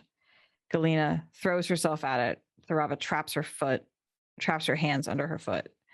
And this line, dimly she could recall making rulers pale with fear, but she did not dare disturb this woman's foot. How the mighty have fallen. It feels good, even though it is Tharava. It's like, yeah, that's right. You're squirming in the dirt, afraid to move a woman's foot. That is how far down you are. Get it. Yeah. Galena. is a great target for our hatred. Yeah, very much so. She deserves all of the angst and fury. So then Thurava and Savannah basically negotiate. We're going to give her an extra oath so that she won't, kill us or run away or whatever.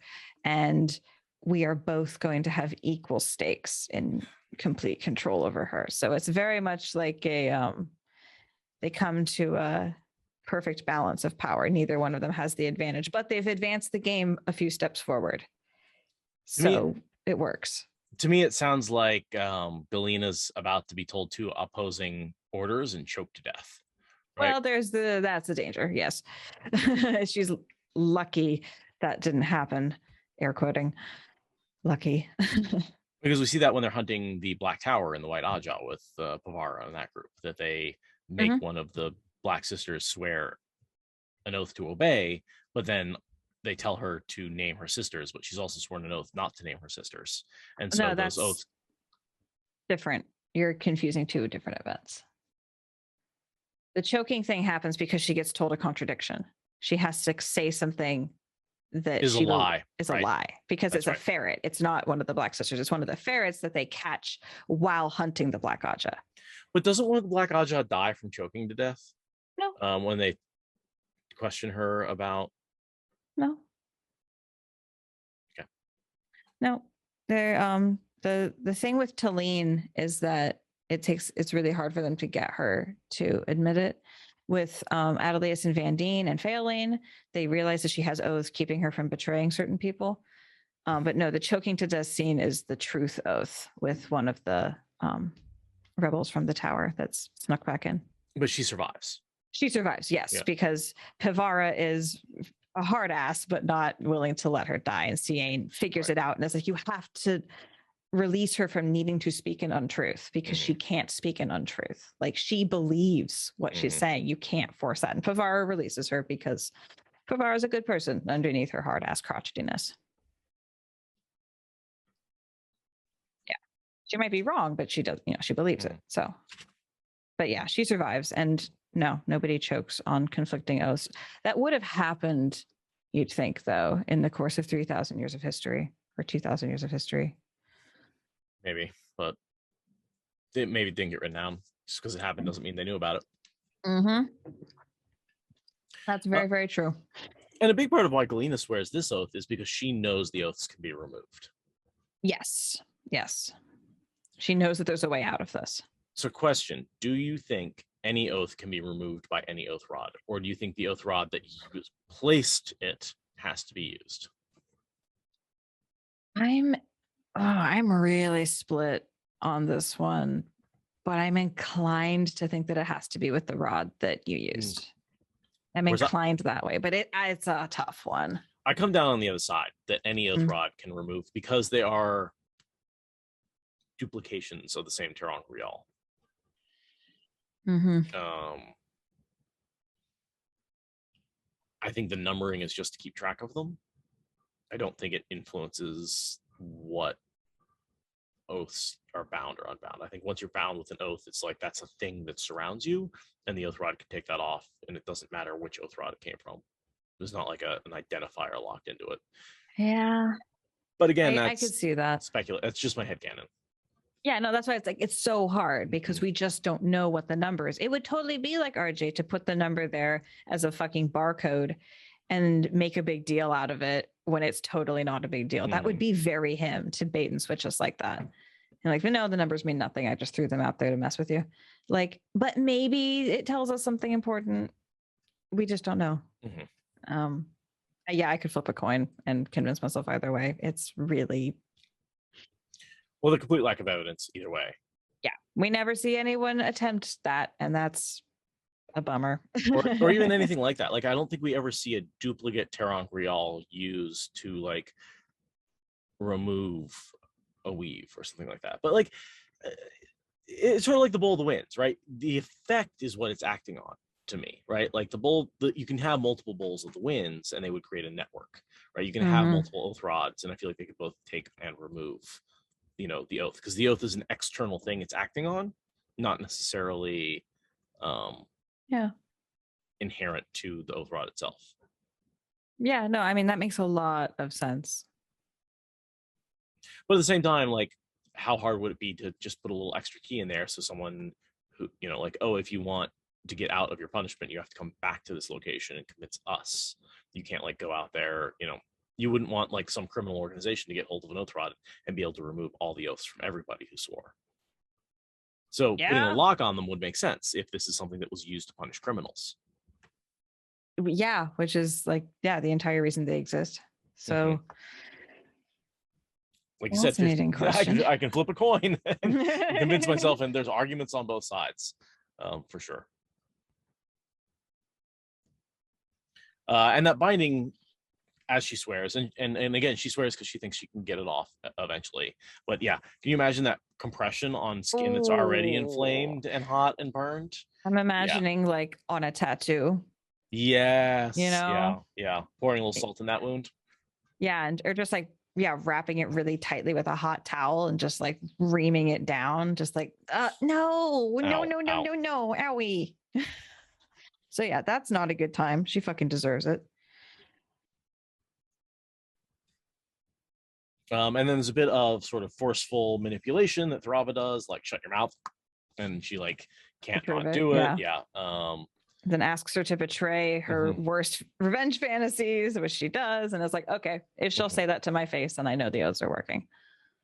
They should have asked her a lot more questions, like, are you black? Why there's can you lie? Many questions. Yeah, there's so many questions. Yeah. Which is why Tharava, for all that she stands up to Savannah, is not really a good it's not an intelligent person or a good leader, because she doesn't think to do anything with Galena other than win points on Savannah. And that's and satisfying whatever like weird like pseudo-sexual power move lust thing is going on there. She could be doing so much for her people and turning things around and leading them to the last battle with honor. And no, she's just going to play games. It's very like... Yeah.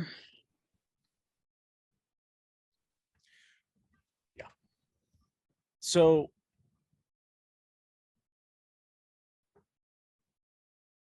Tharava takes the oath rod back from Galena and it says, it seems you will wear white after all, Galena. For some reason, she gave a pleased smile at that. That's what makes me think that she wanted her in white all the time. Yeah, which and again, Tharava's the one that put her in black. Yeah. No, this is the opposite, right? No, Tharava is the one who put her in black. Right. Yeah. This seems to imply the opposite, that Tharava's happy she's back in white. Oh shit! This isn't Savannah speaking. No, this is Tharava speaking. This is Tharava speaking. Oh, I should probably get that straight before I make assertions. Who's talking? Yeah. I totally was assuming that was Savannah talking. So... Right, but that's why I think that it was really Savannah who put her in black, because Galena's happy that she's back in white. Or maybe she just wanted her in black temporarily. Hold on, I'm just gonna look this up. This is ridiculous.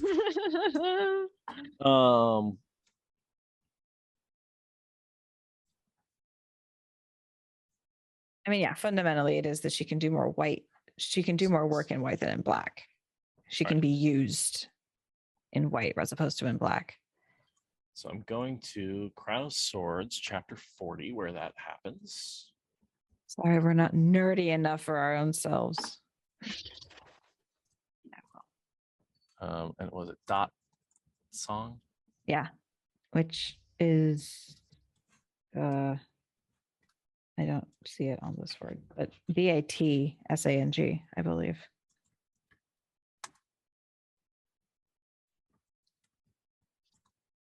Is there an apostrophe in there anywhere? Yes, DAT apostrophe SANG.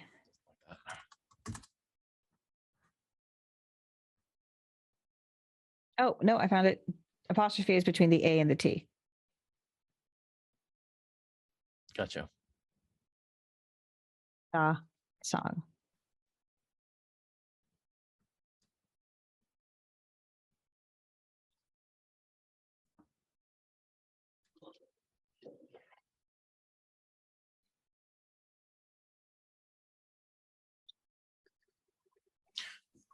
Savannah makes her dot song. Tharava is not happy about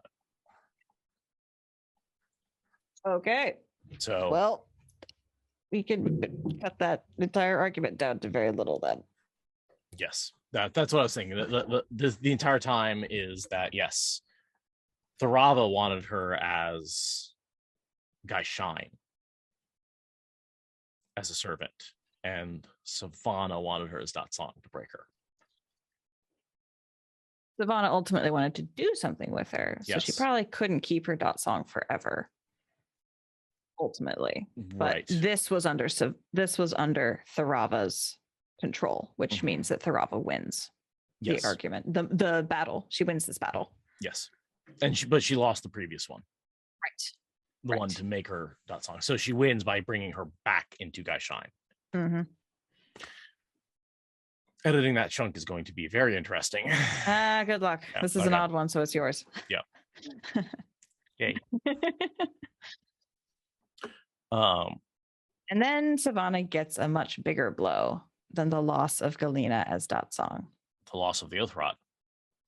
Well, and that also, but then what I was thinking was there have been meetings among the wise ones. We have reached certain decisions. Yeah.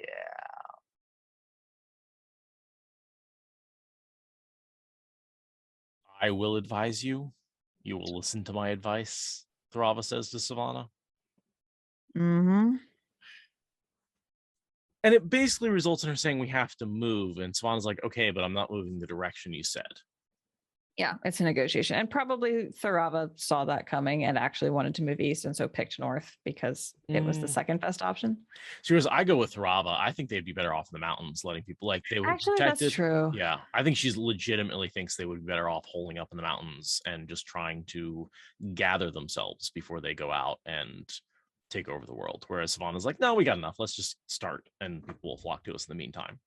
That's a really good point. Yeah, you're right. Tharava is definitely feeling outflanked and wanting to hide and hold up and lick their wounds and do all of that kind of stuff. She wants to go to ground. She doesn't want to go marching into more battle. And gather the rest of the clan. They don't have the Shido with them. Like, fix that before you decide to take over the world. Yeah. Yeah. Maybe, I don't know, take care of your people before being a global imperial power concept.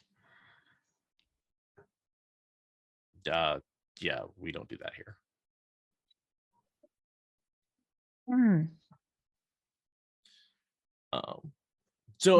But this decision is what leads them to Perrin. Yes, because Savannah picks east. That is the fateful moment that puts her on a collision course with Perrin and company.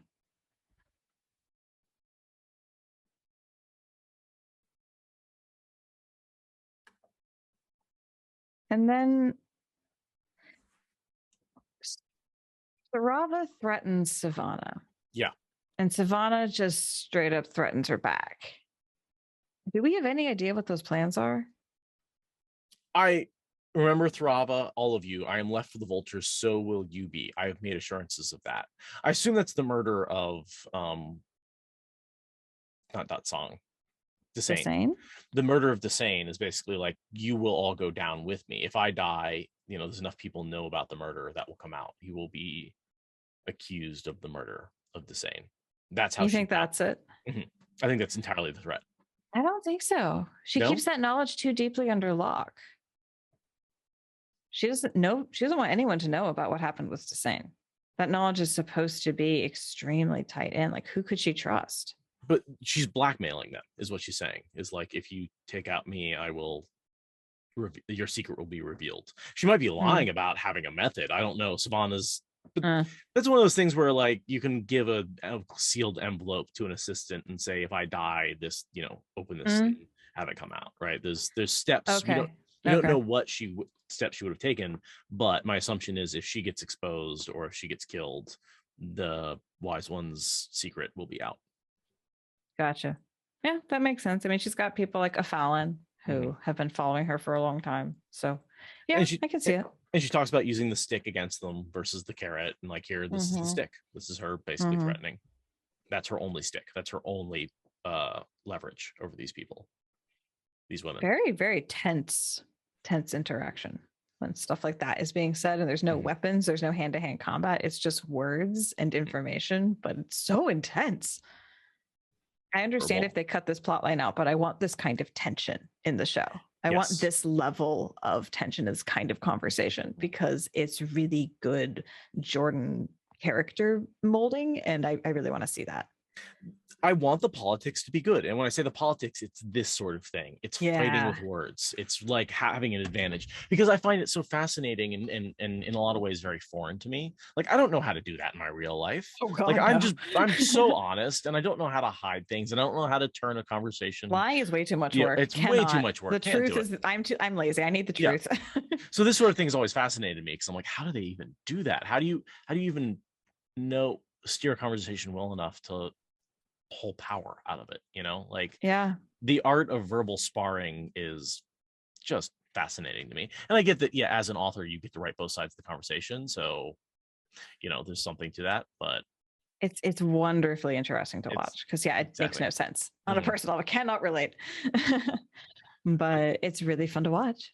And that's where I feel like politics falls down, when you feel like things happen just because they need to, rather than the person says the right thing to the right person or arranges things to happen, right? Like, this is really good politics, because everyone is acting in their own self-interest, and then there are consequences to that and things fall out. Whereas I think really bad politics is, well, I mean, Jordan doesn't write really bad politics, in my opinion. Like, this is nothing out The closest to it is maybe Rand and Perrin just kind of like decreeing shit randomly and then people making it happen. But that's not really bad. It's Ta'Veren. It's also, we have Tom and Moraine working in the background for a lot of that to make those things happen. Or Fayu. Yeah. So I don't know what bad politics would look like, I think, because Jordan doesn't write it. But look, there's some other authors that I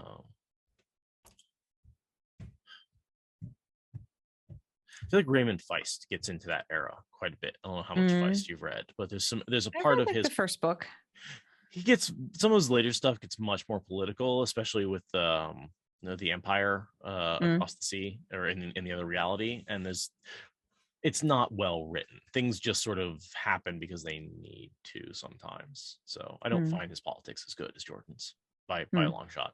Fair enough. So, for examples of inferior politics, where I'm not as convinced that everyone's working in their own self-interest, right? That there's this sort of hitch where everyone's working in their own self-interest, and then there's just a decision that gets made where everyone sort of falls in line, and you're like, I don't feel that everyone was convinced to do that. Like, just because he stood up there and had a speech, right? It seems like the people would just go back to doing what they were doing. Yeah. Unlike with Egwene in the White Tower, right? And her whole like political power of like, you declared war, so now I get to say what happens. Like, that makes so much sense. The politicalness of it and the way she manipulates is so good. And then because again, everyone's acting in their own self-interest, but still she corners them because they don't realize what they've actually done. So that's political. Look like you're shooting at one goal when actually you're shooting at a goal slightly beyond it. Yeah, it's stuff that I don't get much at all, but by attempting to analyze it through the lens of podcasting through it, it's coming a little more into resolution, and I'm enjoying it.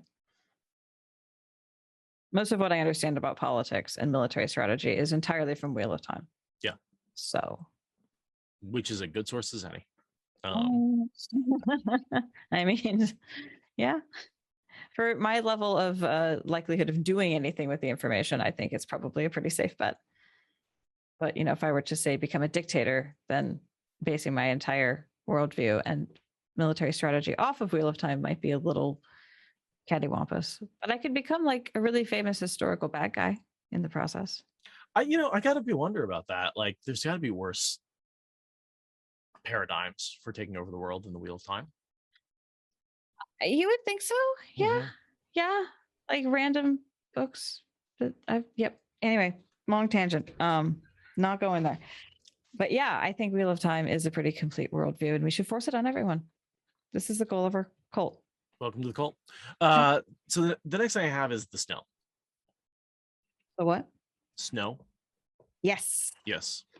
So we've got flurries. They're not even touching the ground. They're barely even reaching the treetops. It's sort of the lightest of light snows. And now, obviously, Galena gasped. Have the Great Lord loosened his grip on the world for some reason? We know she's a dark friend, but that's just another like. She understands the implication. She's the highest of the Black Aja. She's high rank. She understands what the weather is, that is something the Dark One is doing, and that snow means somehow that grip has been loosened. Yeah. And he won't be happy about it. No. No, he will not. Thrava I love Tharava's reaction. It's so funny. She's like, literally, this is not a problem. And it's like, oh, you sweet summer child. This is not all of snow. Wait till it accumulates. You just don't know. Like, I always thought hundreds and hundreds of men who went to fight a war in the snow were lying about what snow was like. Like, really? Are you really that arrogant? You thought they were all lying? Like, yes. Come on. Like, I'm from the Pacific Northwest, like a quarter of an inch of snow shuts everything down. And I know that snow is a problem. But yeah, it's cool to have this vision of the snow falling and sublimating basically as it hits the air and the ground right near them, just like going straight into the dryness of the warm air at the ground. I love the idea that this is a reference. This is a reference to the blood snow, right? Iran's birth. Yeah, that's definitely what she's talking about. Which, by the way, those new shots. Yeah, I'm excited. I do want to ask about looks like an Aiel is killing without being veiled. Yeah, I have only caught to the fact that was happening for days or a day. Because apparently it makes a lot of sense from a filmmaking perspective. Actors live by their face. So to have your face covered is a real problem for an actor's thing. And so much like the rings and the color-coded Aes Sedai dresses, it's a change that I do not like, but completely understand from a production perspective, and I'm willing to just roll with. It's okay. It's a big part of the world building, and it doesn't work for TV. Right. Right. It's what it is. Deal with it. It's fine. Let's not let that ruin our sense of the show. Same thing with the ageless. I don't think I've heard anyone complaining about the lack of an ageless face on the Aes Sedai, right? Because it's just it's impractical with CGI. We don't even know what that means. Just pick a lot of women who look like they are, middle-aged and could be much older or much younger, right? And then do their makeup and hair accordingly to make them look incongruous, and you're good to go. You're good to go. So it very much is a supernatural thing in the Wheel of Time that if you look at somebody and you know the look, you can immediately pick up on them being Aes Sedai. But I think of that in the same way that if you know what plastic surgery looks like, you can pretty much very quickly pick up on someone having had plastic surgery. But if you're not, and it helps if you have a bunch of people together who've had plastic surgery, you're like, oh, you all have the same non-expression. But I can see how in the wild, if that's something you've never seen before, and you see someone with plastic surgery, you just be like, they look normal, just weirdly ageless somehow, and so to me, the whole tightening of the binding that literally tightens your skin is as close to a plastic surgery. And I do think if you look at pictures of people who have had plastic surgery and you can identify it, you would be able to identify the ageless look. Yeah. In a similar way. Does that make sense? Yeah, totally. And it makes sense that it's something that just doesn't translate well from a book where the rules are completely open to screen. It makes no sense to bitch about that. And I haven't heard any bitching about that, because even the trolliest trolls realize that that's just ridiculous. Yeah. But I can also see that if you have large groups of Aes Sedai warriors, you'd want the masks because it's much easier to CGI that. You'd want the veils. Yeah. So we're going to have maybe, yeah.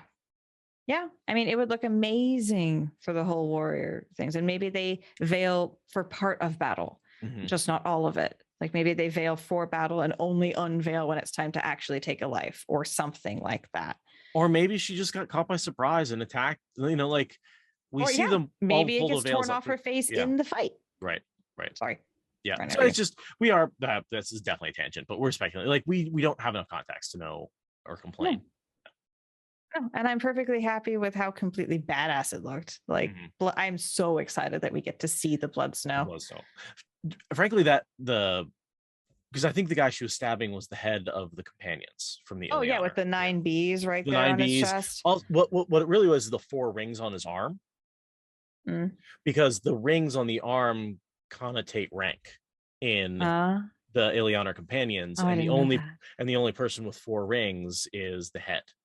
Oh, Tam, God, I love the details. Yeah, exactly. And that's true to the books, right? And Tam, as his second, would only have 3 rings on his arm. Oh, so that does appear to be Tam's superior officer being stabbed.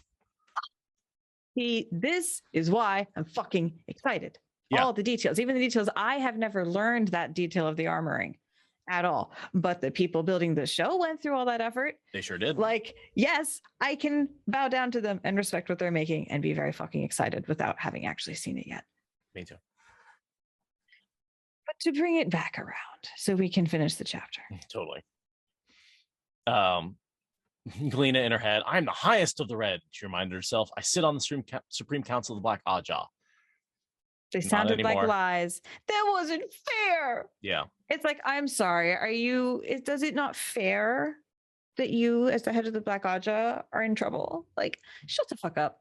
You have made so many people's lives miserable. Not fair. Like, you work for the fucking avatar of entropy and chaos. Fairness is not something you get. Yeah.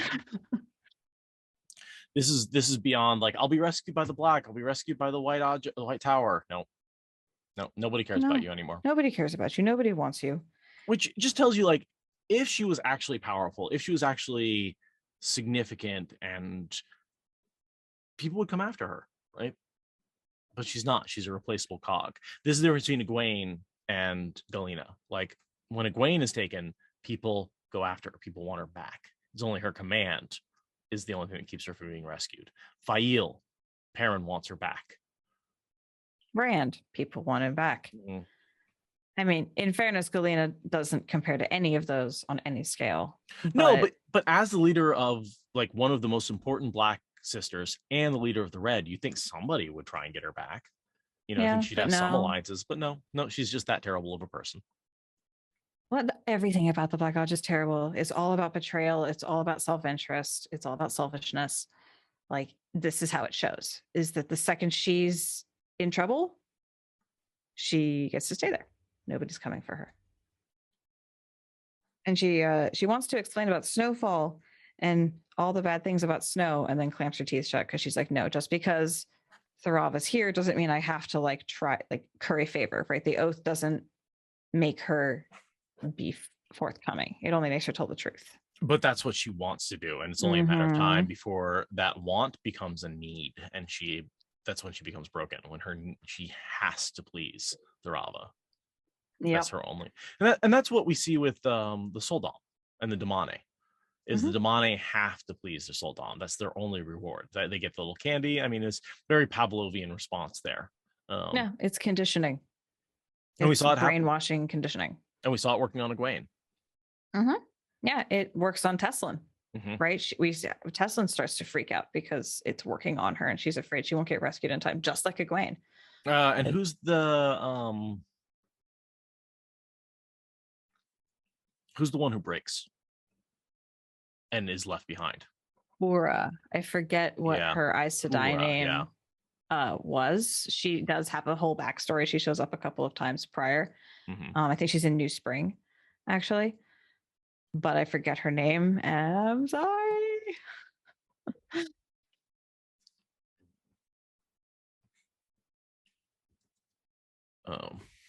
So I'll just read us out. Yeah, go for it. If we are done here, Savannah said, I will take the guy Shine back to our great roof and see her put in white. You can remain and stare at the snow if you wish. Her tone was so smooth, like butter in the tub, that no one would have thought her at dagger's points only moments earlier. She looped her shawl over her elbows and adjusted some of her necklaces, nothing in the world concerning her more. We will take care of the guy Shine, Thrava told her just as smoothly. Since you speak as the chief, you have a long day and most of the night ahead of you if we are to move tomorrow. For an instant, Savannah's eyes flashed again, but Thrava merely snapped her fingers and gestured sharply at Galena before turning to go. Come with me, she said, and stop pouting. Head down, Galena scrambled to her feet and scurried after Thrava and the other woman who could channel. Pouting? She might have been scowling, but never pouting. Her thoughts scrambled like rats in a cage, finding no hope of escape. There had to be one. There had to be. One thought that surfaced in the middle of that turmoil almost made her begin weeping again. Were Guy Shine robes softer than the scratchy black wool she had been forced to wear so far? There had to be a way out. A hasty glance back through the trees showed Savannah still standing there, glaring after them. Overhead, the clouds swirled, and the falling snow melted like Galena's hopes. Get what you deserve. Get fucked. Yeah. Chat, Nicholas is saying if the name is Rima. That's I'm right. pretty sure that's correct. Yeah. So Yep. Rima is the Aes Sedai. And it's so funny because the whole point of that chapter is Egwene being like, I will remember her name. I will not forget it. And me and you were like, wait, what was her name again? Well, because RJ gave us the name Pura first. Yeah, That's right. the first name that she hits our consciousness with. Like RJ did that very, very deliberately. Oh, it's not Rima. Mylan. Oh, yeah. And then Tuon has her later. Now, for some reason, you say Mylan. I remember that. No, that's a different one. That's a different one. God, editing this is going to be so much fun. This is going to be, I'm sorry. Nicholas, make up your mind. Which name is it? You keep giving his name.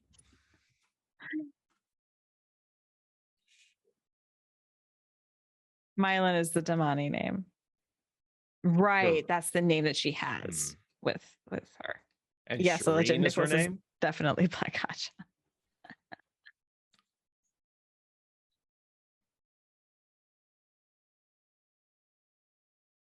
Rima is Pura, Mylan is Shireen. Okay, thank you. And they're both Aes Sedai.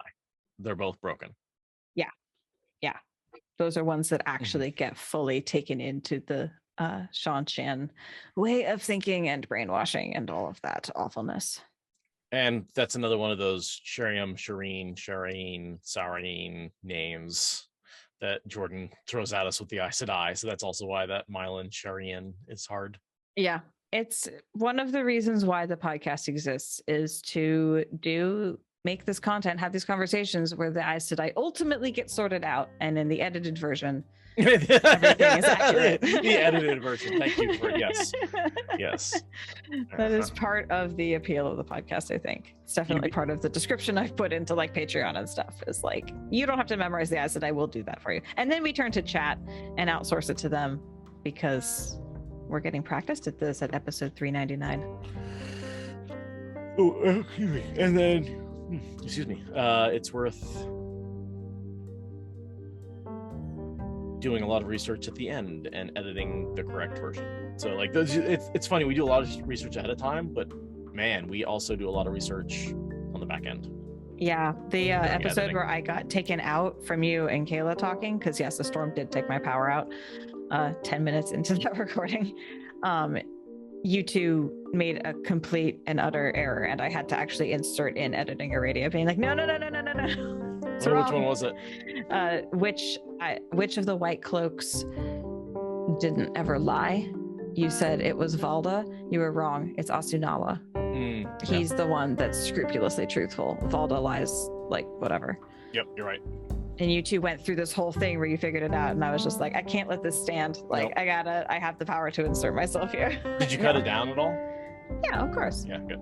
I mean, yeah, I don't cut quite as hard as you on some stuff, I think, but no, definitely. I mean, I cut it down to something coherent, but yeah, to just insert myself and be like, no, I might be 5 days in the future, but. Well, we're still recording. Let's turn off recording. Oh, yes. Let's turn that off.